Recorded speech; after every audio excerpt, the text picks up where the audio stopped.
malaki rin ang kasalanan niyo sa aming mga anak niyo. Hindi ko naman ito pwedeng ilihim ng matagal eh.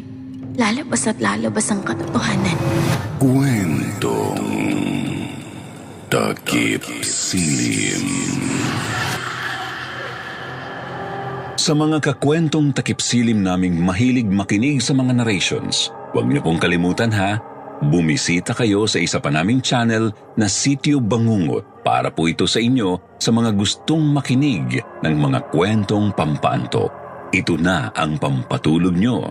Huwag niyo pong kalimutan, Sityo Bangungot.